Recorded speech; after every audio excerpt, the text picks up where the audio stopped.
Hello, I'm Robert Horton, and I'm here to introduce another program in Scarecrow Academy, the film discussion series presented by the nonprofit Scarecrow Video in Seattle. I'm a member of the National Society of Film Critics and the programmer historian in residence at Scarecrow, and it's my pleasure to be leading another semester of Scarecrow Academy, this one titled The Art in Noir, Film Noir and the Director. We meet online on Saturday afternoons at 2 p.m. Pacific Time, and our meetings are free. Our next class looks at the 1950 film noir, Gun Crazy, directed by Joseph H. Lewis, which will take place on Saturday, April 3rd. You can register for this event by finding the link on the Scarecrow Academy page on Scarecrow's website. Click on that. Scarecrow will send you an email with a link to tell you how to sign up for the Zoom meeting. There's also information on that page about how to watch the film. Of course, you can always watch the film by renting it from Scarecrow Video. I will introduce the film here, say a little bit about its director. We'll talk in more detail on Saturday. Joseph H. Lewis is not as well-known a figure as some of the other directors in our series, but his best work is very distinctive, and he is responsible for a few of very, very finest film noirs in the roster of that form. Another great one is My Name is Julia Ross from 1945, stylish film that actually brought Lewis to heightened attention after he'd been laboring for a while in Hollywood. Also, The Big Combo from 1955, a wonderful and perverse film noir.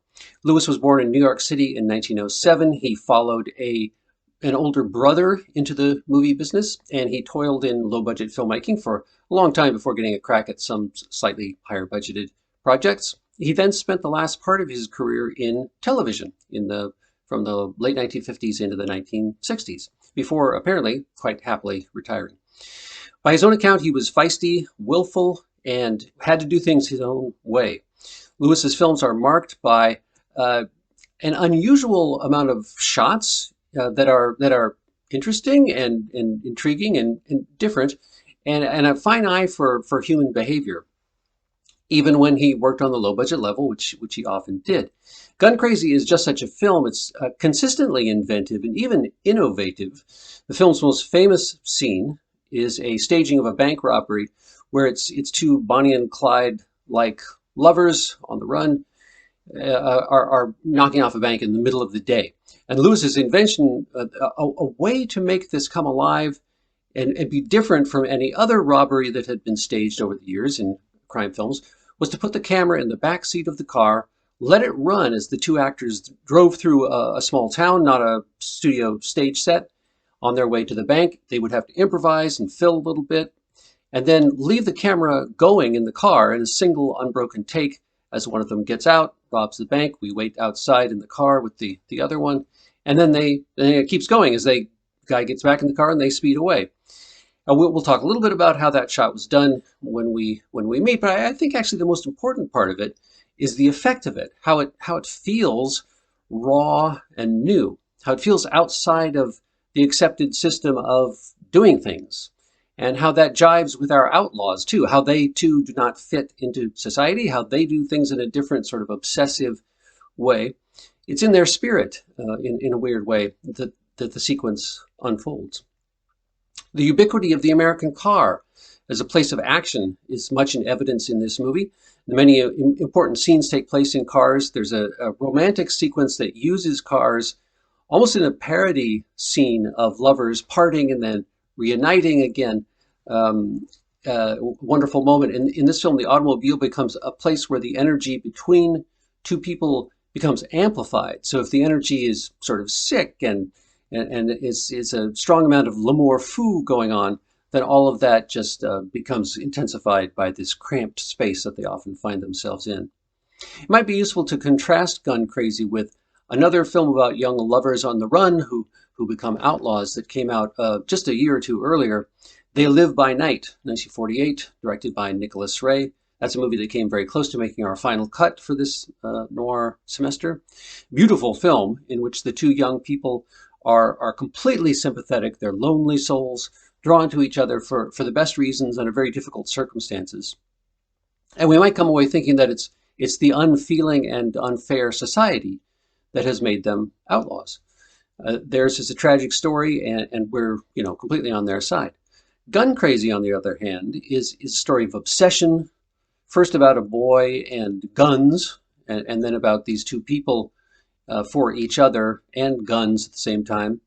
It's a hugely neurotic film in which the violence between the two people is repeatedly linked to their sexual need for each other. There's no aspiring to another plane or anything like that. The story is just on a trajectory to its climactic scenes, which take place in a slaughterhouse and a swamp. The film's America is an interesting place to visit, I think. It's kind of cold and unfeeling in the early courtroom sequences when the male character is a boy, marked by cheap diners that will charge you a nickel if you want onions on your little greasy burger, and all-night justices of the peace who you can get married, by pulling off to the side of the road, an office lighted by garish neon signs for the happy couples who are showing up. This is another point of comparison, by the way, with They Live by Night, which has a similar sort of scene. Two carnival sequences in Gun Crazy that kind of bookend the movie on either side. The population is milling around in this sort of hothouse excitement going on. It's a kind of a jaundiced view of America circa 1949 or so. And the perversity of the two main characters might be a reaction to all of this garishness. The main character's sister has gone off to live a life on the straight and narrow, and yet she appears to be sort of miserable on her own, saddled with this brood of kids and living in a messy house that's somewhere kind of like a shack over on the wrong side of the tracks. In fact, the train station is right there, speaking of the tracks. And you can begin to maybe understand a little bit that the Peggy Cummins character, the main female lead in the film, why she might be willing to trade a long life for a short-term excitement.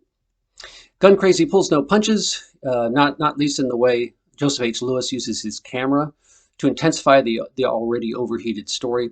We'll talk about some specific examples of that when we get together. We'll spend some time on the two lead actors, John Dall and Peggy Cummins, who very, very unusual people.